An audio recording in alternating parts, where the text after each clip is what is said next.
میرے ساتھ کوآپریٹ کرو اور سیدھی لیٹو تاکہ میں اپنا حق لے سکوں۔ تم صرف اس حویلی میں وارث پیدا کرنے آئی ہو۔ عنایہ پہلی ہی رات اس کی شدتوں سے نڈھال ہو کر ہاتھ پاؤں مار رہی تھی تاکہ سکندر پھر سے وہی عمل شروع نہ کر دے۔ عنایہ کے والد اس حویلی کے ملازم تھے۔ پیسوں کی لالچ میں عنایہ کا نکاح سکندر سے کر دیا تھا۔ اب سکندر کی ماں ہر حال میں حویلی کا وارث چاہتی تھی۔ سکندر کی پہلی بیوی سکندر کو عنایہ کے پاس جانے سے روک رہی تھی۔ سکندر اس سے وعدہ کر کے آیا تھا کہ وہ عنایہ کو ماں بننے کے بعد بچہ چھین کر اسے طلاق دے دے گا، اس لیے ایک ہی رات میں وہ اسے اپنی شدتوں سے نڈھال کر چکا تھا۔ جب صبح تک سکندر کو وہ وہی عمل بار بار دہراتا رہا تو اس کے جاتے عنایہ نے چھپکے سے اپنا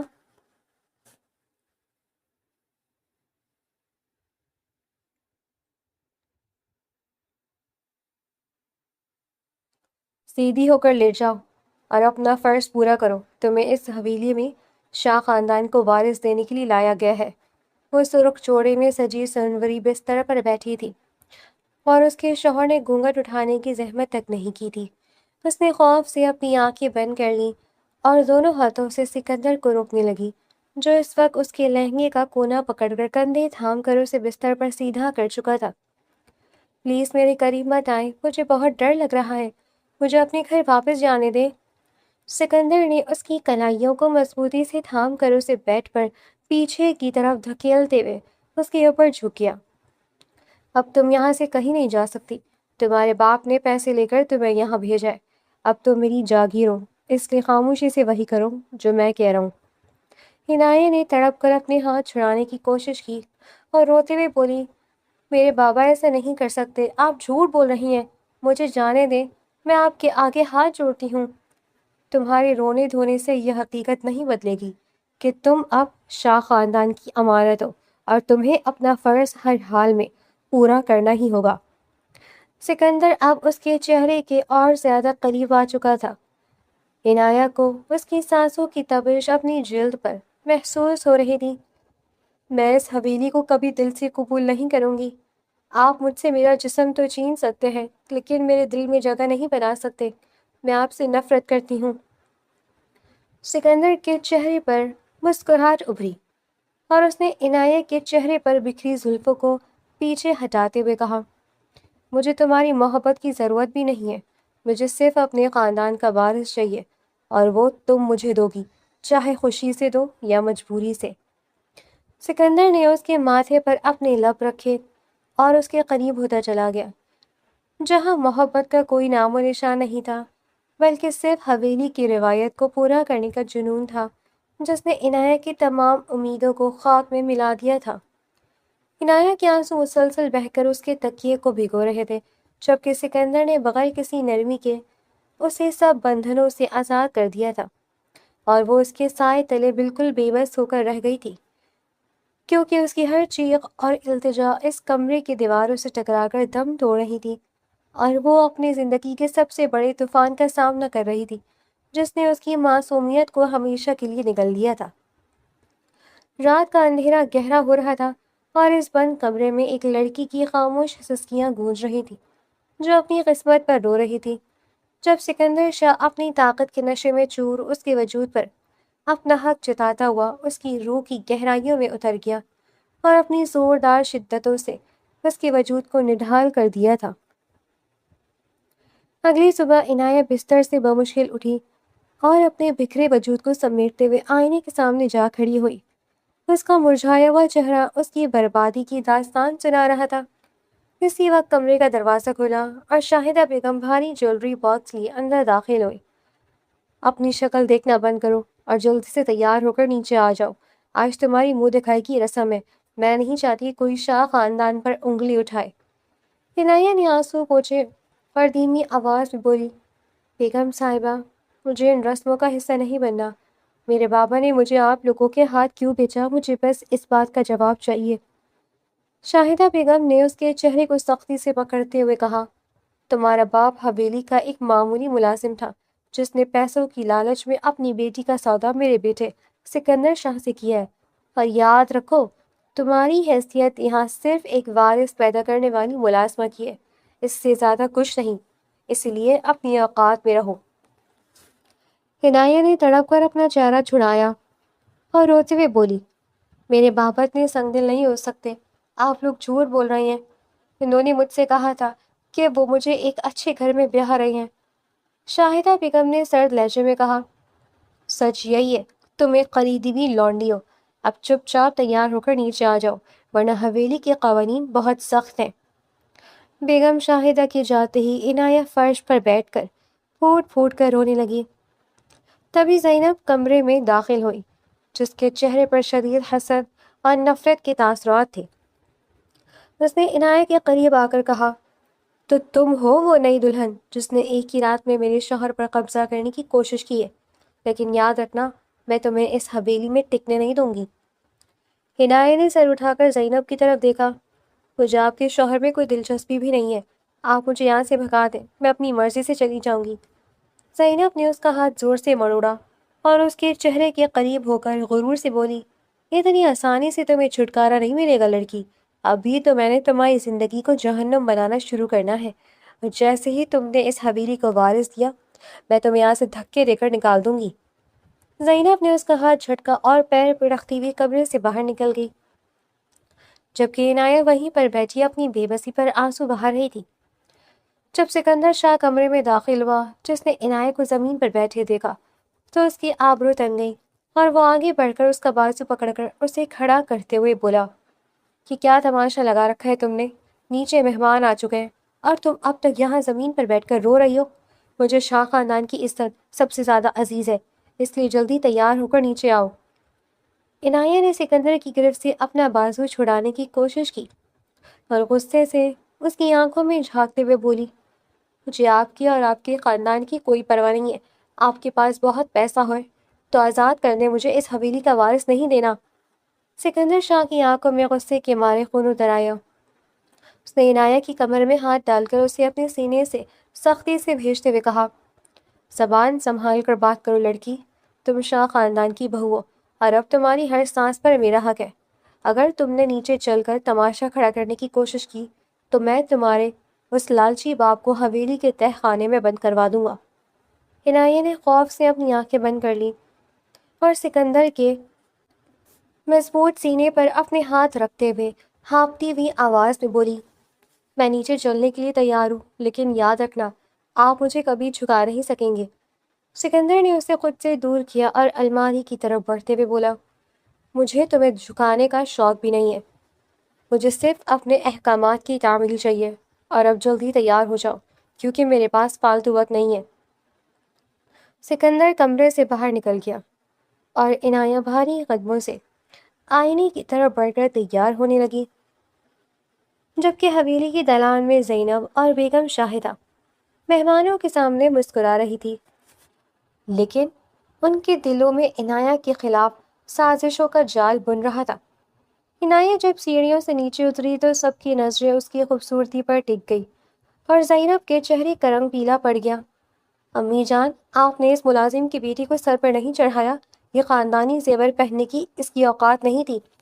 بیگم شاہدہ نے زینب کو گھورا اور بولی، تم اپنی زبان بند رکھو زینب اور مہمانوں کی تواضع کرو، مجھے معلوم ہے کہ کس کو کہاں رکھنا ہے اور کس سے کیا کام لینا ہے۔ عنایہ خاموشی سے ایک صوفے پر آ کر بیٹھ گئی اور حویلی کی سب عورتیں اسے نظر کے تیر مار رہی تھیں، وہ صرف خاموش تماشائی بنی اپنی قسمت کے اس نئے کھیل کو دیکھ رہی تھی، جس کا آغاز اس خوفناک رات سے ہوا تھا جس نے اس کے جسم کے ساتھ ساتھ روح کو چھلنی کر دیا تھا۔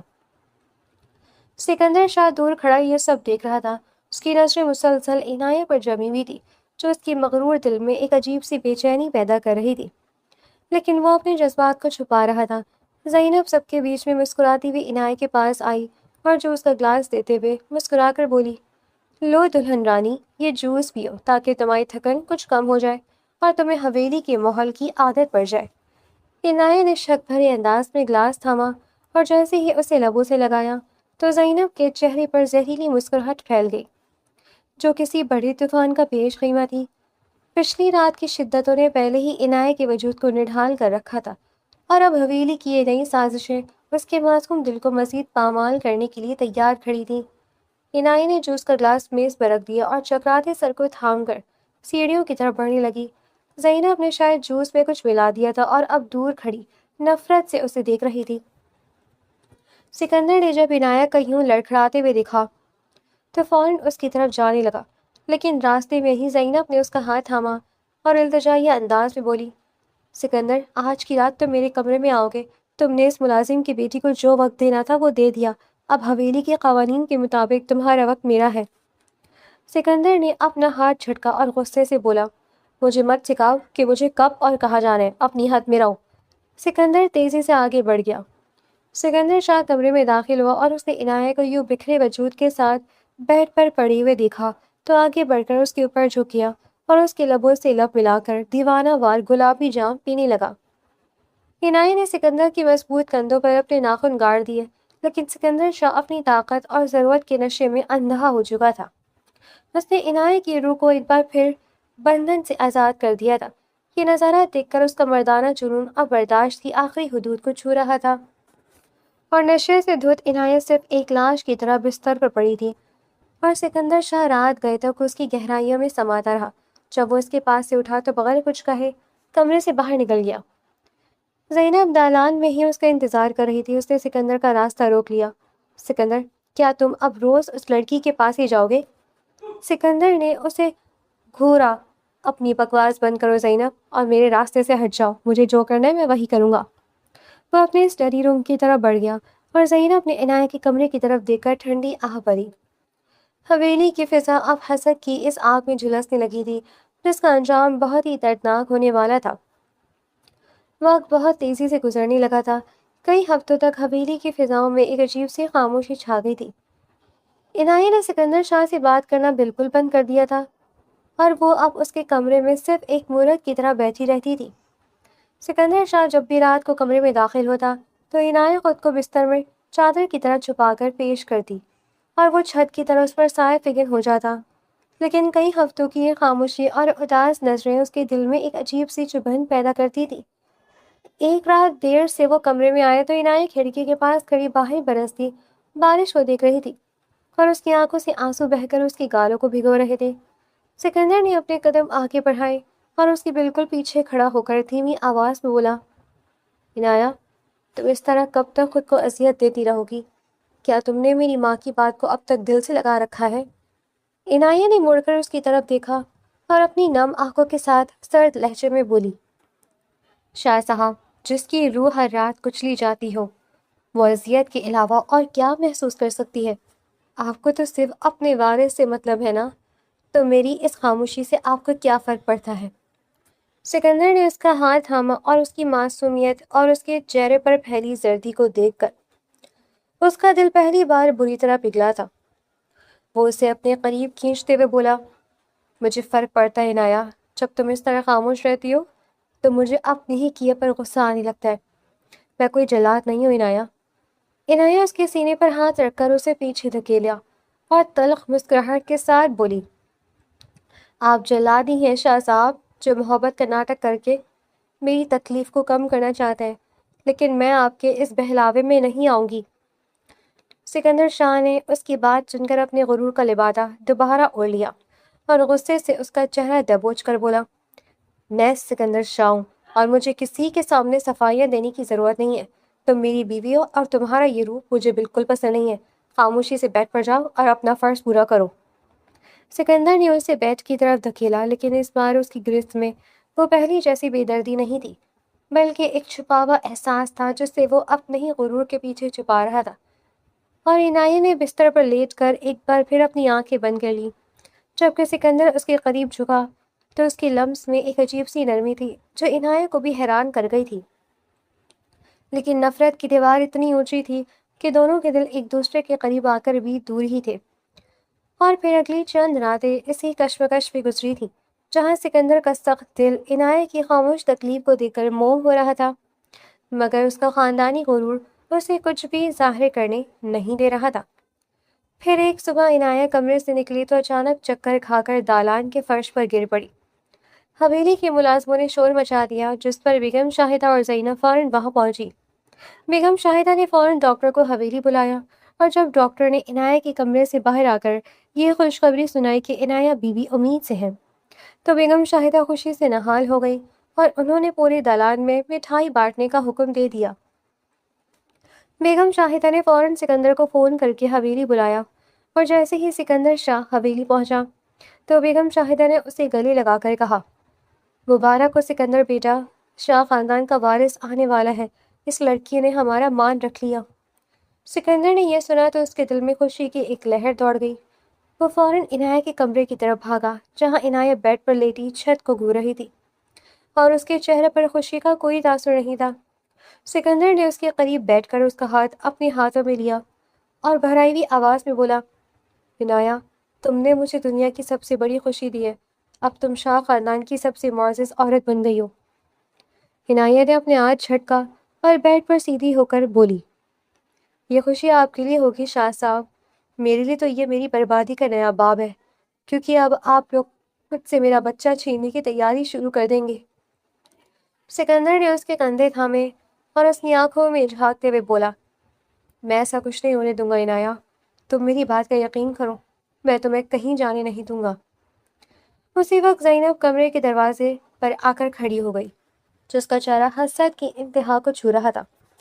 سکندر، تم یہ کیا کہہ رہے ہو؟ اس ملازم کی بیٹی کی اتنی اوقات نہیں ہے کہ یہ شاہ خاندان کی ملکیت پر اپنا حق جتائے۔ یہ بچہ میرا ہے اور اس لڑکی کو یہاں سے جانا ہوگا۔ سکندر نے مڑ کر زینب کو دیکھا، تم زینب اپنے کمرے میں جاؤ اور میرے معاملے میں ٹانگ اڑانے کی ضرورت نہیں ہے، اب عنایہ کا خیال رکھنا میری ذمہ داری ہے۔ زینب وہاں سے پیر پٹکتی ہوئے نکل گئی، کیونکہ اس کا ذہنی توازن اب پوری طرح بگڑ چکا تھا۔ وہ اپنے کمرے میں آ گئی۔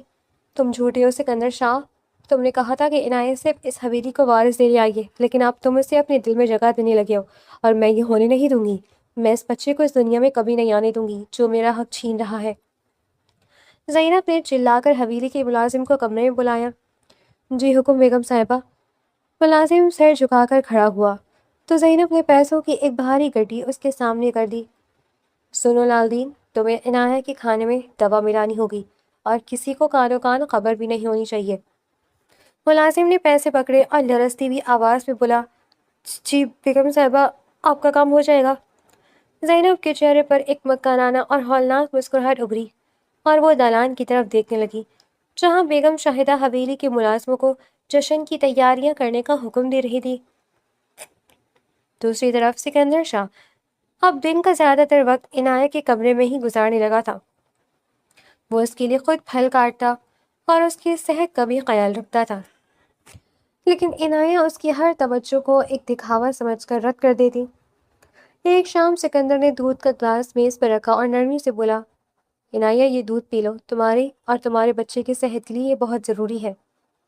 عنایہ نے گلاس کو دیکھا، مجھے نہیں چاہیے، آپ کو یہ جھوٹا پیار، آپ صرف اس بچے کی خاطر یہ سب کر رہی ہیں، اگر میں ماں نہ بنتی تو کیا آپ میرا منہ بھی دیکھتے؟ وہ کھڑا ہو کر غصے سے بولا، ہاں میں یہ سب اپنے وارث کے لیے ہی کر رہا ہوں، کیونکہ تم اس حویلی میں صرف اسی مقصد کے لیے آئی ہو۔ اگر تمہیں لگتا ہے کہ میں تم سے محبت کرنے لگا ہوں تو یہ تمہاری بھول ہے۔ سکندر شاہ کمرے سے باہر نکل گیا، لیکن باہر نکلتے ہی اس نے اپنے دل پر ہاتھ رکھا، جہاں ایک عجیب سا درد اٹھا تھا جو وہ خود بھی سمجھنے سے قاصر تھا۔ وہ عنایہ سے محبت کرنے لگا تھا، لیکن اس کا خاندانی غرور اسے یہ ماننے کی اجازت نہیں دے رہا تھا۔ زینب دور سے سکندر کو پریشان دیکھ کر دل ہی دل میں خوش ہو رہی تھی، اور اب اس کا کھیل شروع ہونے والا تھا، کیونکہ لال دین کچن میں عنایہ کے لیے تیار ہونے والے سوپ میں وہ دوا ملا چکا تھا، اور وہ زہریلا سوپ لے کر عنایہ کے کمرے کی طرف بڑھا تھا کہ تبھی سکندر نے راہداری میں اسے روک کر سوپ کا پیالہ اس کے ہاتھ سے چھٹک دیا، جس سے وہ فرش پر گر کر بکھر گیا، اور سکندر نے غصے سے اس کی قمیص کا گریبان دبوچ کر کہا، تم نے اس سوپ میں کیا ملایا ہے؟ مجھے ابھی سچ بتاؤ، ورنہ میں تمہیں اسی وقت ختم کر دوں گا۔ لال دین نے خوف سے کانپتے ہوئے اپنے ہاتھ جوڑے اور روتے ہوئے بولا، شاہ صاحب مجھے معاف کر دیں، یہ سب بڑی بیگم زینب نے مجھ سے کروایا ہے، انہوں نے مجھے اس سوپ میں زہر ملانے کے لیے کہا تھا تاکہ عنایہ بی بی کا بچہ ضائع ہو جائے۔ سکندر نے غصے سے اسے فرش پر دھکیلا اور تیزی سے زینب کے کمرے کی طرف بھاگا، جہاں زینب کھڑکی کے پاس کھڑی مسکرا رہی تھی۔ سکندر نے کمرے کا دروازہ لات مار کر کھولا اور زینب کا بازو سختی سے مڑوڑتے ہوئے بولا، تمہاری یہ جرات کہ تم میرے بچے کو مارنے کی کوشش کرو، اب تمہارا اس حویلی میں کوئی وجود نہیں ہے، میں تمہیں ابھی اس حویلی سے باہر نکالتا ہوں۔ زینب نے اس کا ہاتھ جھٹکا اور پاگلوں کی طرح ہنستے ہوئے بولی، ہاں میں نے ہی یہ سب کیا ہے، اور میں اس ملازم کی بیٹی کو کبھی اس حویلی کی مالکن نہیں بننے دوں گی۔ وہ بچہ پیدا ہوتے ہی چھین لیا جائے گا اور اس لڑکی کو طلاق مل جائے گی، تو پھر میں کیوں خاموش رہوں؟ سکندر نے اسے دھکا دیا اور گرجدار آواز میں بولا، زینب تم اب ایک سیکنڈ بھی یہاں نہیں رہو گی، تمہارا یہاں رہنا میرے بچے کے لیے خطرہ ہے۔ سکندر نے فوراً ملازمہ کو بلا کر اسے حویلی کے عقبی حصے میں نظریں بند کرنے کا حکم دیا، جبکہ عنایت اپنے کمرے کے دروازے کے پیچھے کھڑی یہ سب باتیں سن رہی تھی اور اس کا دم گھٹنے لگا تھا، کیونکہ اسے اب پورا یقین ہو چکا تھا کہ بچہ پیدا ہوتے ہی اس سے چھین لیا جائے گا اور اسے طلاق دے کر حویلی سے بے دخل کر دیا جائے گا۔ عنایت نے اپنے پیٹ پر ہاتھ رکھا اور کمرے کے گوشے میں جا کر خوف سے ہانپنے لگی، جہاں رات گہری ہوتی جا رہی تھی اور باہر تیز بارش اور طوفان نے پورے علاقے کو اپنی لپیٹ میں لے لیا تھا۔ عنایت نے کھڑکی سے باہر دیکھا اور اپنے دل میں ایک پکا فیصلہ کرتے ہوئے بولی، میں اپنے بچے کو ان جلادوں کے حوالے کبھی نہیں کروں گی، چاہے مجھے اپنی جان ہی کیوں نہ دینی پڑے، میں یہاں سے بھاگ جاؤں گی۔ عنایت نے الماری سے ایک چادر نکالی اور اسے اپنے گرد لپیٹ کر دھیمی قدموں سے کمرے کے دروازے کی طرف بڑھی، جہاں حویلی کے سب لوگ گہری نیند سو رہے تھے اور باہر بجلی کے کڑکنے کی آوازیں آ رہی تھیں۔ عنایت نے دالان کا چور دروازہ کھولا اور ننگے پاؤں اس تیز طوفانی رات میں باہر نکل گئی، جہاں ٹھنڈا پانی اس کے جسم کو چھو رہا تھا اور وہ کیچڑ اور پتھروں کی پرواہ کیے بغیر اندھیرے میں دوڑنے لگی، کیونکہ اسے صرف اپنے بچے کو بچانا تھا۔ اگلی صبح جب سکندر شاہ کے کمرے کا ملازم چائے لے کر گیا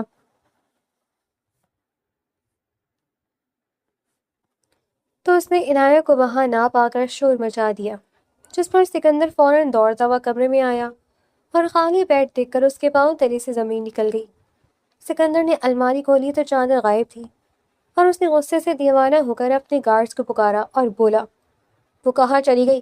تم سب سو رہے تھے کیا؟ اگر میری عنایت کو کچھ ہوا تو میں تم سب کی جان لے لوں گا، فوراً گاڑی نکالو اور اسے ہر جگہ ڈھونڈو۔ بیگم شاہدہ بھی دالان میں آئی اور گھبرائی ہوئی آواز میں بولی، سکندر بیٹا وہ لڑکی ہمارے خاندان کا وارث لے کر بھاگ گئی ہے، اسے جلدی واپس لاؤ ورنہ ہمارے خاندان کا نام مٹی میں مل جائے گا۔ سکندر نے غصے سے اپنی ماں کی طرف دیکھا اور تڑپتی ہوئی آواز میں بولا، آپ کو صرف اپنے وارث کی پڑی ہے امی جان، جبکہ میں اپنی عنایت کے بغیر پاگل ہو رہا ہوں، میں اسے ڈھونڈ کر لاؤں گا چاہے مجھے پوری دنیا کیوں نہ چھانی پڑے۔ سکندر نے فوراً اپنی گاڑی کی چابی اٹھائی اور طوفان کے بعد کی گلی سڑکوں پر گاڑی انتہائی تیز رفتاری سے دوڑانے لگا، جہاں اس کی آنکھوں میں دکھ اور پچھتاوے کے آنسو تھے جو اس کے غرور کو پگھلا رہے تھے، اور وہ بار بار عنایت کا نام پکار رہا تھا، کیونکہ اسے پہلی بار احساس ہوا تھا کہ عنایت صرف اس کے وارث کی ماں نہیں تھی بلکہ اس کے دل کی دھڑکن بن چکی تھی، اور وہ اس کے بغیر جینے کا تصور بھی نہیں کر سکتا تھا۔ سکندر نے شہر جانے والے تمام راستوں اور ریلوے اسٹیشنز کی طرف اپنی گاڑی موڑ دی، جہاں اس کا جنون اور دکھ اب حد سے بڑھ چکا تھا اور وہ اپنی زندگی کی سب سے بڑی تلاش پر نکل کھڑا ہوا تھا، جہاں اب کوئی واپسی کا راستہ نہیں تھا۔ سکندر شاہ نے اپنی گاڑی کو ایک پرانی درگاہ کے باہر زوردار بریک لگا کر رکا، جہاں تیز ہواؤں کے ساتھ مٹی اڑ رہی تھی، اور اس نے سیڑھیوں کے پاس سرخ چادر میں لپٹی عنایت کو بے حال بیٹھے دیکھا تو وہ دیوانہ وار اس کی طرف بھاگا اور اس کا بازو تھام کر بولا، عنایت خدا کے لیے میری بات سنو، تم اس حالت میں حویلی سے کیوں بھاگ آئی؟ تمہیں اندازہ بھی ہے کہ میں کس کرب سے گزر رہا ہوں؟ عنایت نے جھٹکے سے اپنا بازو چھڑایا اور درگاہ کی دیوار سے پشت لگا کر روتے ہوئے بولی، دور رہے مجھ سے شاہ صاحب، میں اب ایک قدم بھی واپس نہیں جاؤں گی، میں مر جاؤں گی لیکن اپنے بچے کو آپ جیسے سنگ دل لوگوں کے حوالے کبھی نہیں کروں گی۔